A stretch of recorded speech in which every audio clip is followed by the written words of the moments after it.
कृष्ण दास जी महाराज, हमारे एकल अभियान की जो अंचल समिति है उसके अध्यक्ष श्री बंसीलाल जी,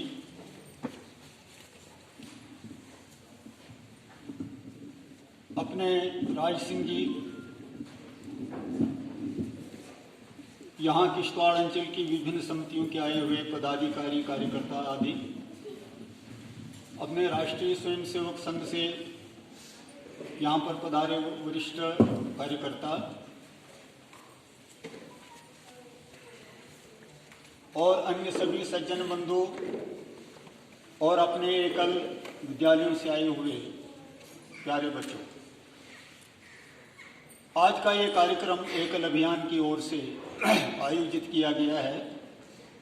हम सब जानते हैं कि 12 जनवरी को स्वामी विवेकानंद जी का जन्मदिन होता है, परंतु 12 जनवरी को क्योंकि वर्किंग डे है और आज अवकाश है, एतवार है, तो सबकी सुविधा को ध्यान में रखते हुए यहाँ की अंचल समिति ने ये निर्णय लिया कि हम 2 दिन पहले ही ये कार्यक्रम करेंगे।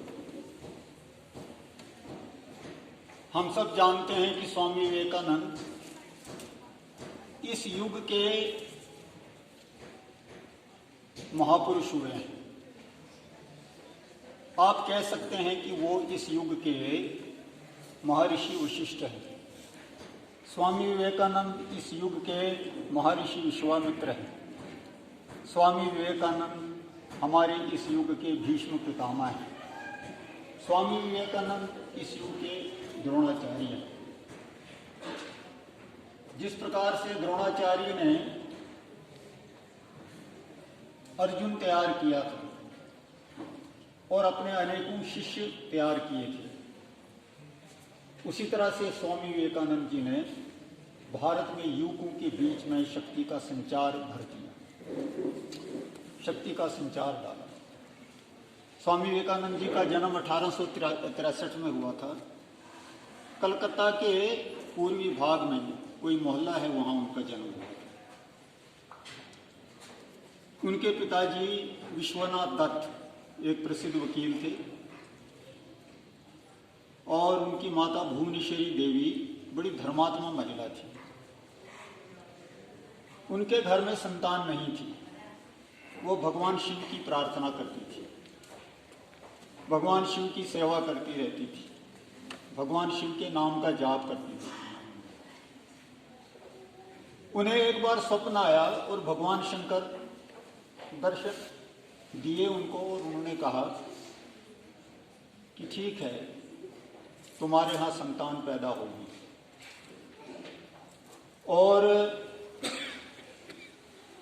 ये कोई धरतीवासी रूह या आत्मा नहीं होगी, ये किसी अन्य लोक से आकर तुम्हारी कोख में बालक के रूप में आएगी और फिर उसका जन्म होगा। समय पर उनका जन्म हो गया। उनका बचपन का नाम था नरेंद्र। घर में उनको बिल्ले भी कहते थे। स्वामी विवेकानंद जी बड़े चंचल थे, बहुत ही चंचल।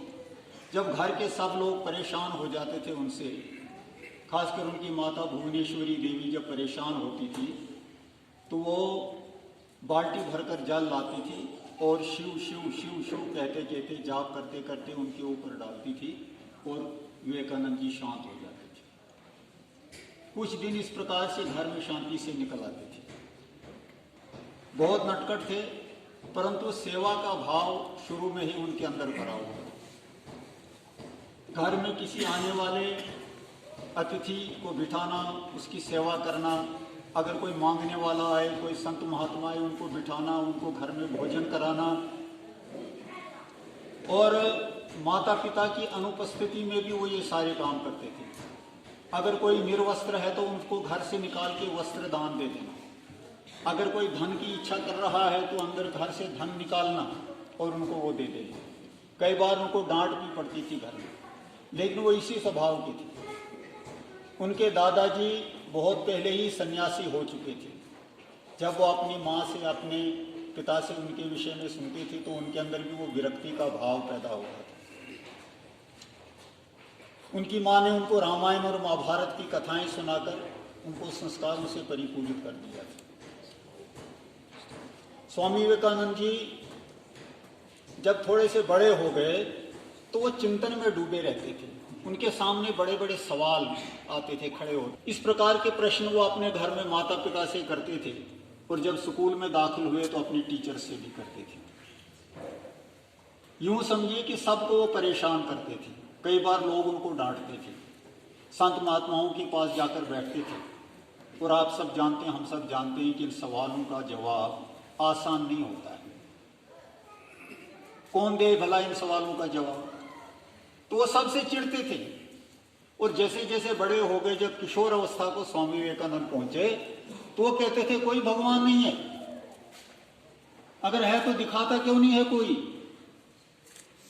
कोई कहते हैं कि हम वेद पढ़े हैं, हम शास्त्र पढ़े हैं, हम उपनिषद पढ़े हैं, तो फिर प्रश्नों का उत्तर आपके पास क्यों नहीं है। और कभी खुद से कहते थे कि नहीं, इस सृष्टि का कोई रहस्य है, बहुत बड़ा रहस्य है, मुझे वो जानना है, मुझे वो समझना है। जब वो हाई स्कूल की परीक्षा उन्होंने उत्तीर्ण कर ली, अब कॉलेज की तैयारी कर रहे थे, उनके मोहल्ले में सत्संग था, बहुत बड़ा सत्संग। जैसे हम भी एक की ओर से अपने गांव में कहीं कथा, कहीं सभा, कहीं सत्संग वगैरह रखते हैं, एकल के माध्यम से गांव गांव में ये प्रचार पहुंचा है, जो कि पहले नहीं था। तो वहाँ कलकत्ता में उनके मोहल्ले में सत्संग था। इन्होंने सुना कि कोई बहुत बड़े पहुंचे हुए महात्मा यहाँ आने वाले हैं। इनके मन में जिज्ञासा पैदा हो गई कि अगर महात्मा जी हैं, उनके दर्शन करने चाहिए और उनसे पूछना चाहिए, जो मेरी जिज्ञासाएं संभवतः वो शांत करें। उस सत्संग में रामकृष्ण परमहंस आए हुए थे। ये बात 1881 की, 1863 में जन्म हुआ था, 1881 की ये बात। उन्होंने उनका प्रवचन सुना, उनकी कथा सुनी, और जब सारी भीड़ चली गई, अंत में ये रामकृष्ण परमहंस के सामने जाकर खड़े हो। रामकृष्ण परमहंस की नजर उन पर पड़ी। वो कुछ देर के लिए समाधिस्थ हो गए, मतलब विचारों में मग्न हो गए स्वामी रामकृष्ण परमहंस। और उन्होंने उस समय उनसे कहा, बंगाल में शुरू से ही अंग्रेजी भी बहुत चलती रही, boy you are very late. तुम कहाँ थे? ये हतप्रभ रह गए, ये मुझे कैसे जानते हैं, ये क्या कह रहे हैं? उन्होंने मुस्कुराते हुए कहा, मैं तुम्हें जानता हूं, मैं सब जानता हूं, अब तुम मुझे मिल गए। रामकृष्ण परमहंस को उनकी दिव्य दृष्टि देख रही थी कि ये जो व्यक्ति मेरे सामने खड़ा है, ये जो नवयुवक मेरे सामने खड़ा है, ये कोई साधारण व्यक्ति नहीं है, ये कहीं दूर किसी अन्य लोक से, दिव्य लोक से आया हुआ कोई दिव्य प्राणी है। जब उन्हें उसके दर्शन हुए तो उन्होंने उसको अपने पास बिठाया, उनसे मीठी मीठी बातें की। स्वामी विवेकानंद ने खुद अपनी जीवनी में लिखा है कि मैं सब कुछ भूल गया। मैं जो प्रश्न पूछता था और लोगों के साथ बहस करने के लिए तैयार रहता था, मेरी वाणी ही ऐसे मुझे लगा कि किसी ने उसको पकड़ के रखा हो। मैं प्रयास कर रहा था कि इनसे पूछूं, इनसे बात करूं, लेकिन कुछ भी मैं बोल नहीं रहा था। वो बड़े प्रेम से, स्नेह के साथ मेरे सिर पर अपना हाथ चला रहे थे और कह रहे थे, पुत्र मैं तुम्हारा इंतजार कर रहा हूं, तुम दक्षिणेश्वर में मेरे आश्रम में आना। कुछ दिनों के बाद वो गए स्वामी विवेकानंद, वहाँ आश्रम में बैठे।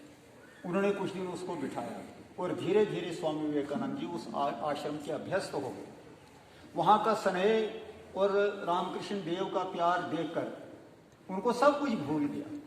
वो उनके साथ बैठे और फिर धीरे धीरे जब उनका वो अपना जो भय था एक प्रकार से वो निकल गया, वो हिचकिचाहट खत्म हो गई, तो उन्होंने रामकृष्ण जी परमहंस से प्रश्न करने शुरू कर दिया। उन्होंने मुस्कुराते मुस्कुराते बड़े साधारण तरीके से जटिल प्रश्न का उत्तर उन्होंने दे दिया। और ये जो सृष्टि कहाँ से आई, कहाँ जाएगी, इसका अंत है, इसका कहीं आरंभ है क्या, इस सृष्टि का बिगिनिंग और एंड है, और मध्य कहाँ है, हम कहाँ हैं, कौन हैं, हम कहाँ से आए हैं, आज हम हैं क्या पहले भी थे, आज हम हैं क्या आगे भी होंगे, इत्यादि इत्यादि। तो रामकृष्ण परमहंस ने कहा कि शास्त्रों का अध्ययन करो। उन्होंने उनको कहा कि आप वेदों का अध्ययन करो, गीता का अध्ययन करो, सभी उपनिषदों का अध्ययन करो, यहाँ बैठ के आश्रम में अध्ययन करो और आहिस्ता आहिस्ता तुम्हारे सभी प्रश्नों का उत्तर तुम्हें मिल जाएगा। हमारे इन शास्त्रों में हर प्रश्न का उत्तर है, जटिल से जटिल प्रश्न का भी जवाब है, लेकिन उसके लिए तुम्हें साधना करनी पड़ेगी, तप करना पड़ेगा, और फिर जाके तुम्हें अपने आप ही सारे रहस्य तुम्हारे सामने खुलते जाएंगे। उसका परिणाम ये निकला कि स्वामी विवेकानंद जी के अंदर विरक्ति भाव उत्पन्न हो गया, त्याग भाव उत्पन्न हो गया, यानी जिसको बोलते हैं संन्यास भाव उत्पन्न होना, ऐसा भाव उत्पन्न हो गया, और उन्होंने सब कुछ छोड़ने का वो निर्णय किया।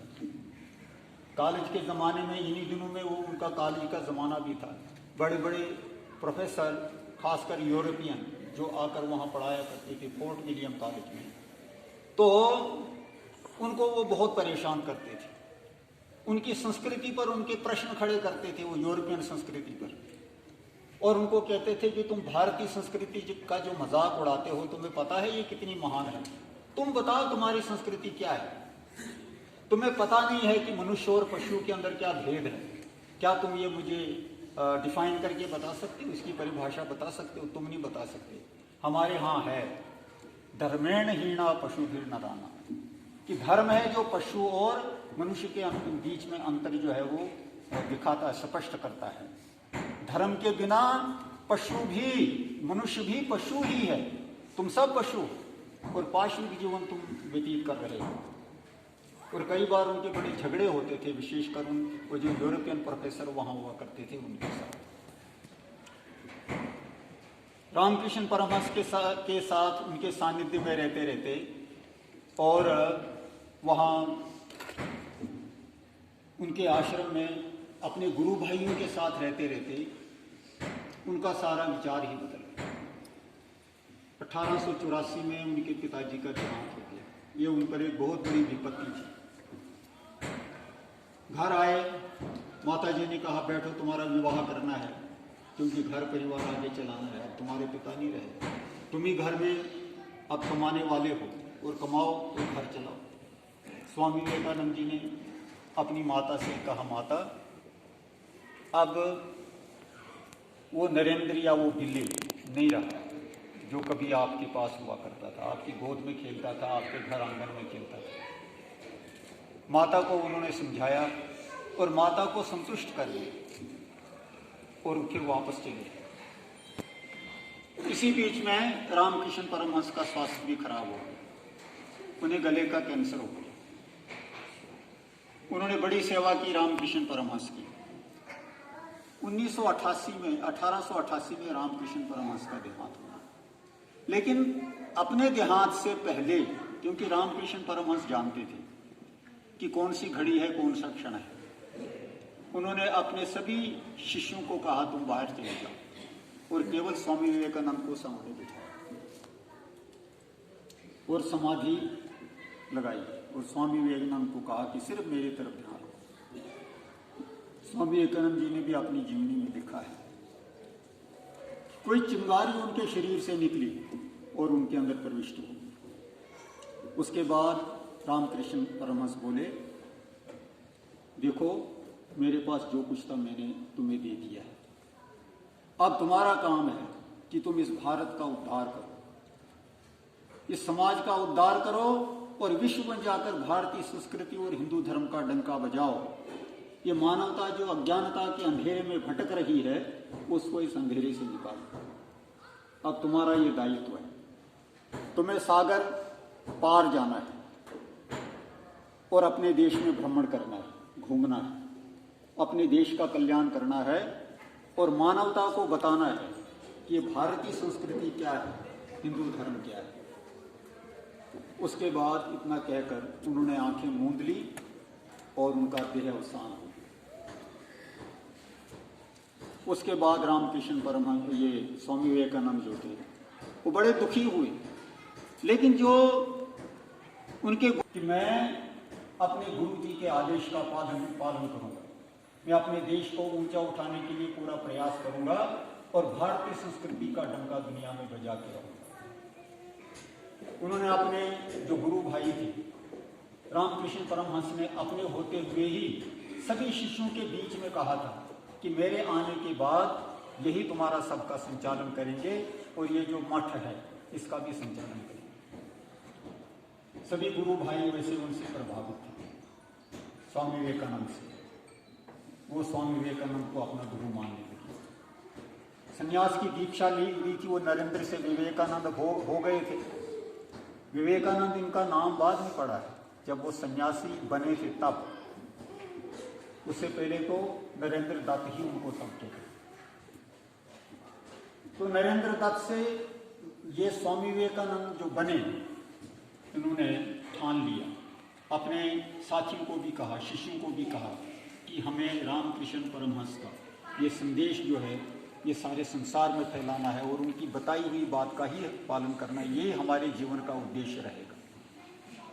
हमने किसी मठ या मंदिर में नहीं बैठना है, किसी गुफा में जाकर तप तपस्या नहीं करनी है, या दुनिया से भाग के किसी पर्वत पर जाकर बैठना है एकांत में और भगवान का तप करना है, चिंतन करना है, वो सब हम नहीं करेंगे।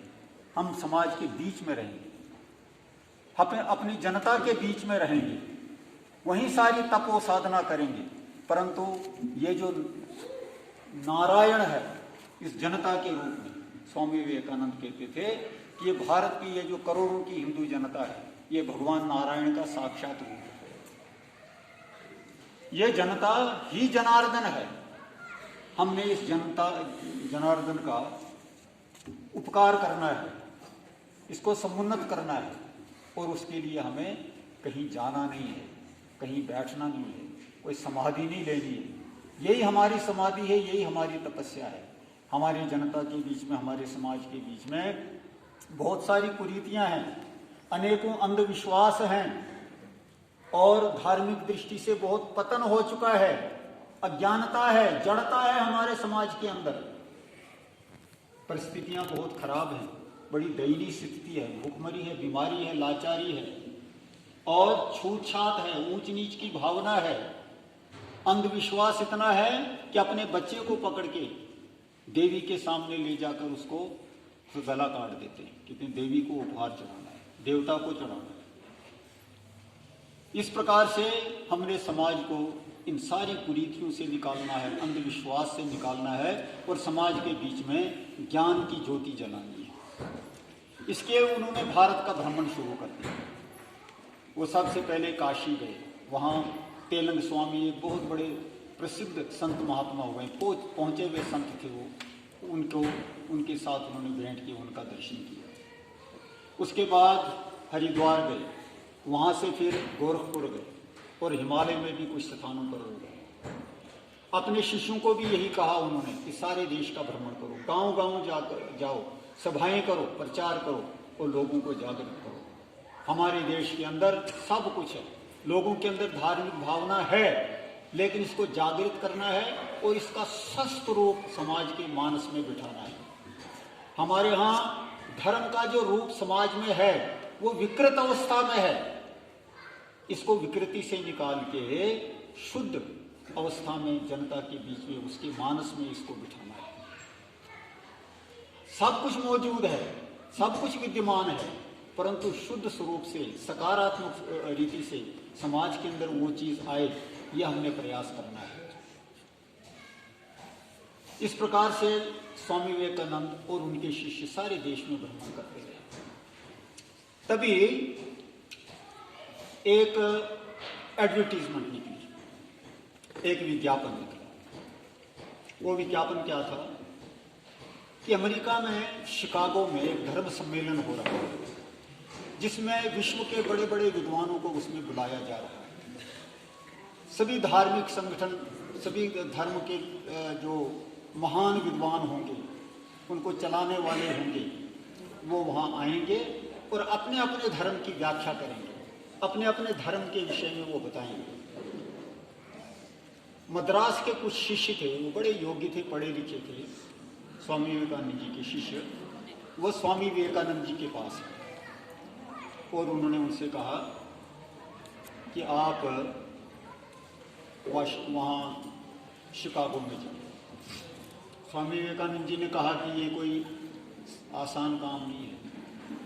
विदेश यात्रा करनी है, 10,000 से ज़्यादा समुद्र की यात्रा है लंबी, वहाँ कोई परिचय नहीं है किसी से। वैसे भी भारत की छवि दुनिया में कोई बहुत बड़ी साफ सुथरी छवि नहीं है। एक भारतीय सन्यासी अपने इस भगवे वेश में वहाँ जाएगा तो वहाँ कौन स्थान देगा, कौन सम्मान देगा, कौन चाहेगा कि एक गुलाम देश का, एक गरीब और पिछड़े हुए देश का कोई संत महात्मा आए और उसको भी यहाँ इतनी बड़ी धर्म सभा में स्थान दिया जाए और बोलने के लिए समय दिया जाए। मुझे नहीं लगता है कि ये वहाँ कोई स्वीकार करेगा।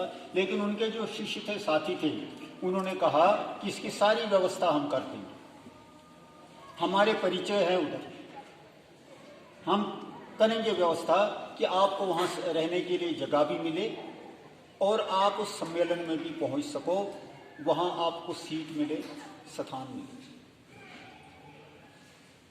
उस वक़्त राजस्थान में जोधपुर के जो राजा हुआ करते थे वो बड़े धनवान थे। राजा लोग धनवान होते ही हैं, लेकिन स्वामी विवेकानंद के वो बड़े भक्त थे, एक तरह से उनके शिष्य ही थे।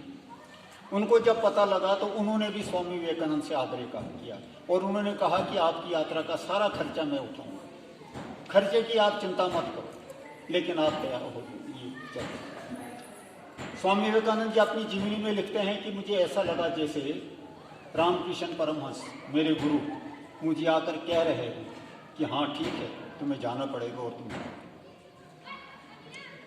स्वामी विवेकानंद जी ने तैयारी की।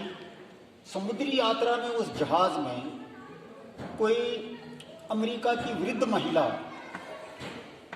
उनको मिली, उनके साथ भेंट हुई और काफ़ी चर्चा हुई। वो महिला बड़ी प्रभावित हुई स्वामी विवेकानंद से, तो उसने कहा कि मैं तुम्हारी मदद करूंगी, वहाँ आपको धर्म सभा का टिकट दिलाना मेरा काम है।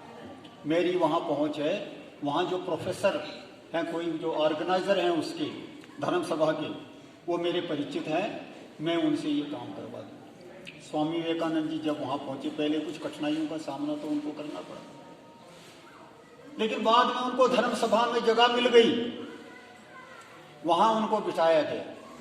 स्वामी विवेकानंद जी लिखते हैं कि उस धर्म सभा में मैंने देखा कि दूर दूर तक हाल खचाखच भरा हुआ है। तरह तरह के वेशभूषा के अंदर बड़े बड़े वक्ता, बड़े बड़े स्पीकर्स, फिलासफर्स, दर्शन शास्त्र के विद्वान, भिन्न भिन्न विधाओं के जानकार वहाँ आकर बैठे हैं। और कोई मध्य एशिया से आया है, सेंट्रल एशिया से आया है, और कोई